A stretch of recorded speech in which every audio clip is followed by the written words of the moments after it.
During my recent trip to Gettysburg, Pennsylvania, I stayed at the Best Western next to Cemetery Ridge. My room actually looked out onto the ridge. On the first night, I woke up at 5 a.m. and couldn't go back to sleep. So I decided to look out the window towards the hill. It was a clear night without a moon, so the hill was completely dark. All I could see was the outline of the ridge. I stared at this for about 2 minutes, not knowing what I was looking for and just trying to get tired to go back to sleep. As I continued looking out, I began to think about the battle that was fought there. For some reason, I started thinking about, what if I saw a ghost or an orb, when all of a sudden, a bright round white ball of light came onto the tree line at the ridge of the hill. It didn't look like a flashlight since it didn't have a beam in any way as it moved. It was about the size of a softball, I imagine, since it was about 150 yards away.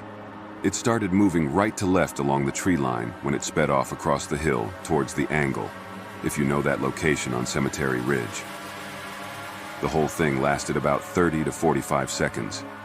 As it was happening, I wanted to run over to grab my phone to take a picture or video, but didn't want to miss anything. I was also trying to figure out what it was. Once it was gone, there was nothing or anyone on the ridge from what I could see. So, I got my phone and recorded about 10 minutes to see if it would come back. Unfortunately, nothing returned, but as the sun raised, I could start making out the actual trees and a few statues and monuments on the ridge. Needless to say, I couldn't go back to sleep.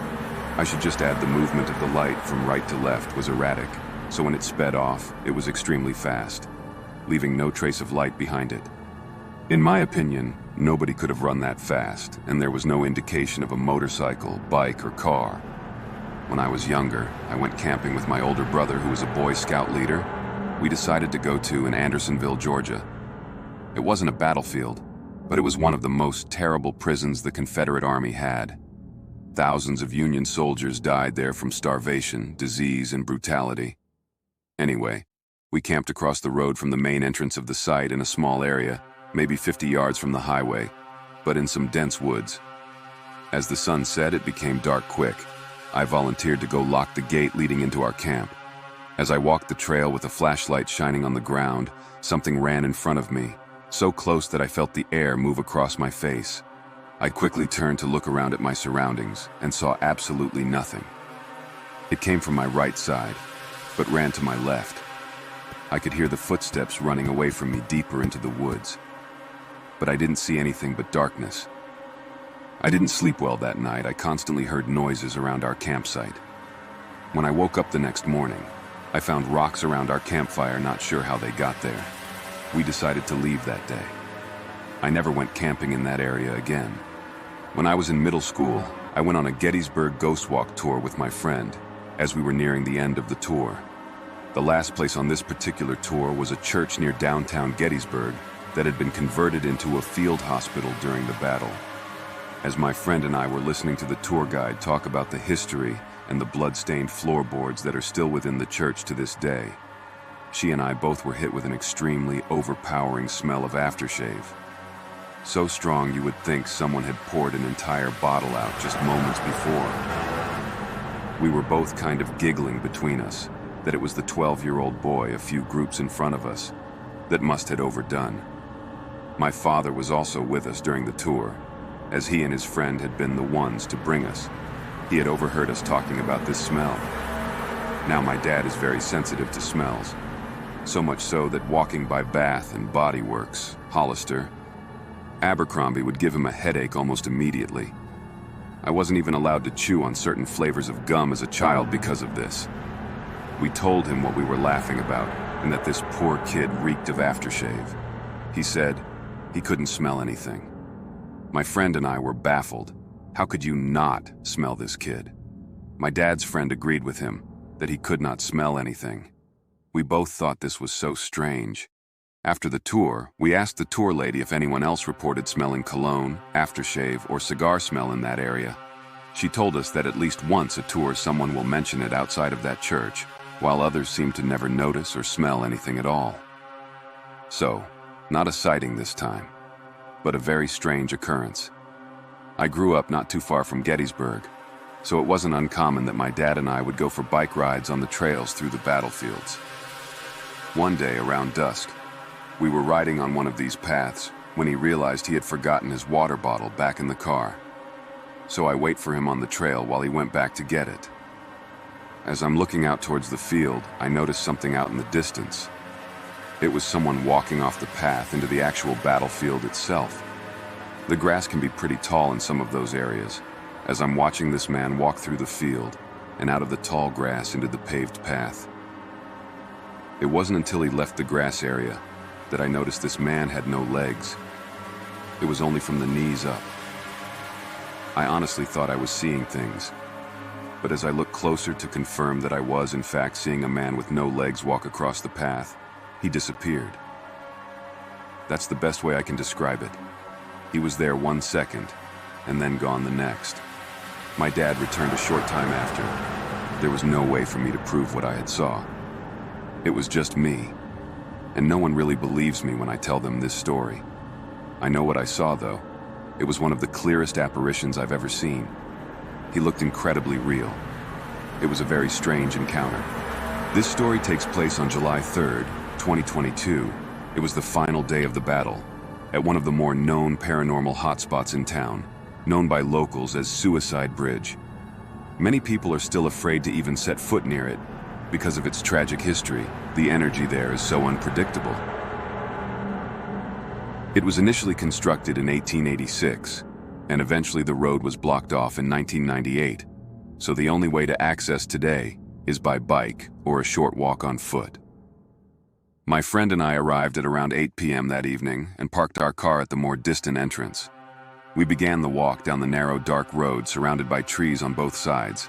As we got closer, we saw an investigation team on the bridge and chose not to bother them. So we turned around to walk back to the car with plans of coming back later that night. As we walked back, my friend and I heard twigs cracking loudly in the woods next to us. He began to get paranoid and told me that he saw someone there, but I brushed it off as a deer or some other wildlife just passing through. As we neared the car, my friend walked ahead of me, when all of a sudden he stopped in his tracks. He said to me, "Caroline, someone is in there." I cautiously walked up next to him and looked over through the break in the trees. Not even 15 feet off the road, there was a figure facing right towards us, not moving or speaking, just standing there. All I saw was a big white beard and brown cowboy hat, but the man's face was completely black.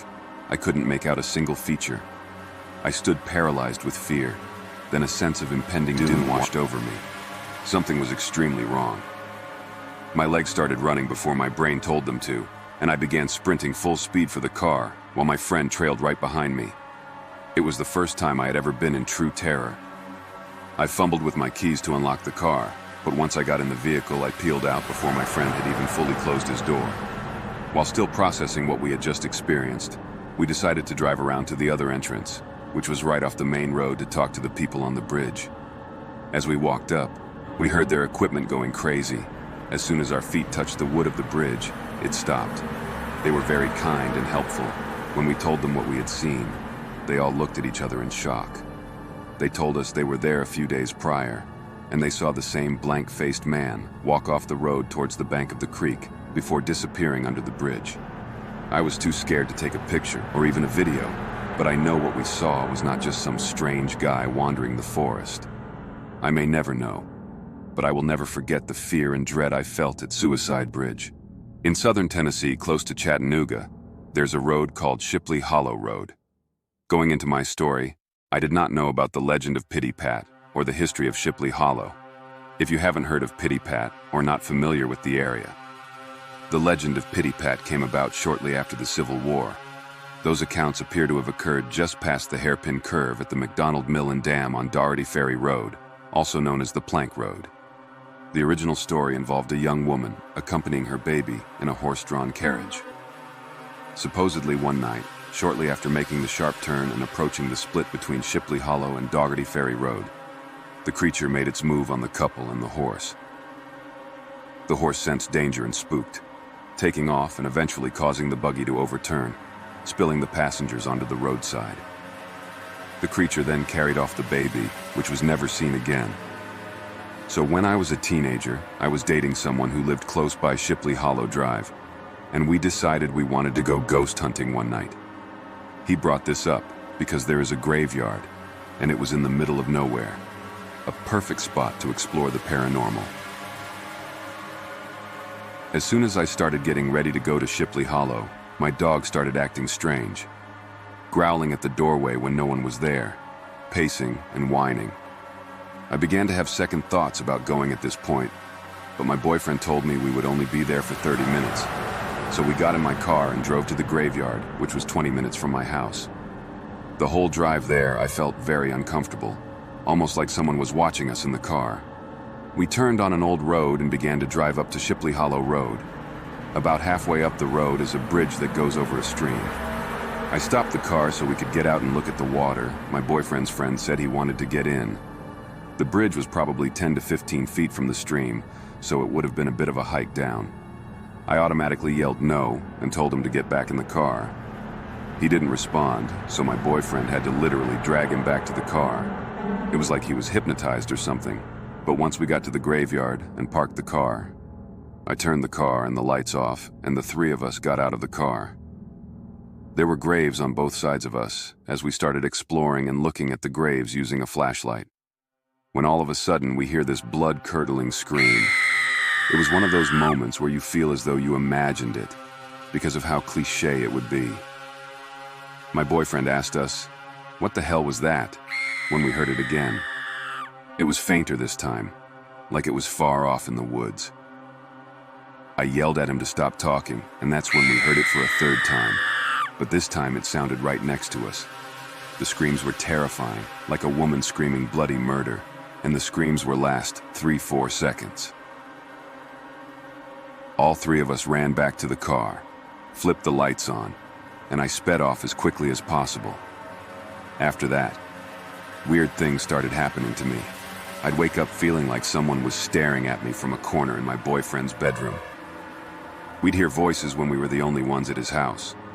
Cabinets and doors would open by themselves, along with whispers and footsteps throughout the house.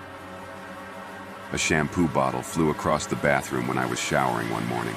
This was a new house in a new neighborhood as well. It got so bad that his parents hired paranormal investigators to come in and check out their house. We broke up shortly after, and they ended up moving houses. I haven't noticed anything since leaving the house, but I still wonder if anything followed us home that night.